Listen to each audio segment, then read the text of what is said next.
এই শোনো, আমার এই ড্রেসটা কেমন লাগে? বন্ধুরা, এর পরিণাম তো তোমরা জানোই।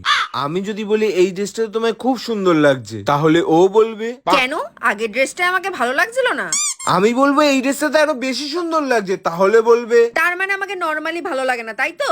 যদি আমি বলি এই রংটা তোমায় বেশি সুন্দর লাগছে, তাহলে বলবে তাহলে কি অন্য রংগুলো আমার গায়ে মানায় না? এরপর আমি যদি বলি একদম পারফেক্ট আছে, সবকিছু একদম ঠিকঠাক আছে, তাহলে ও বলবে পারফেক্ট কে হয় দুনিয়াতে? ঠিক করে দেখলোই না আর বলে দিল একদম পারফেক্ট লাগছে তোমাকে। আরে সবার মধ্যে কিছু না কিছু সমস্যা তো থাকেই নাকি? আর এরপর আমি যদি বলি তোমায় একটু মোটা লাগছে অথবা রোগা লাগছে, তাহলে ও বলবে এই এই তুমি আমার ফিগার নিয়ে কথা বলছো? লজ্জা করে না তোমার একটু এসব বলতে? কিন্তু আজকে আজকে আমি এমন বাজি পাল্টাবো, আপনারা দেখেও অবাক হয়ে যাবেন। দেখতে থাকুন। হ্যাঁ গো, ভগবান তোমাকে এত সুন্দর রূপ দিয়েছে না, যে কোনো ড্রেস তোমার কাছে কিচ্ছু না।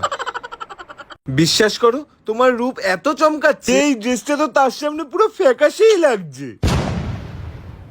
শোনো, তুমি এমন একটা ড্রেস নিয়ে এসো যেমনি তুমি চমকাচ্ছ, ড্রেসটাও যেন চমকায়, তারপর না বুঝবো। একদম চুপ করে থাকবে। এই ড্রেসটার ব্যাপারে তুমি একদম একটাও বাজে কথা বলবে না। এই ড্রেসটা আমাকে জন্মদিন আমার মা দিয়েছে। তুমি যদি একটাও বাজে কথা বলেছো না, খুব খারাপ হয়ে যাবে।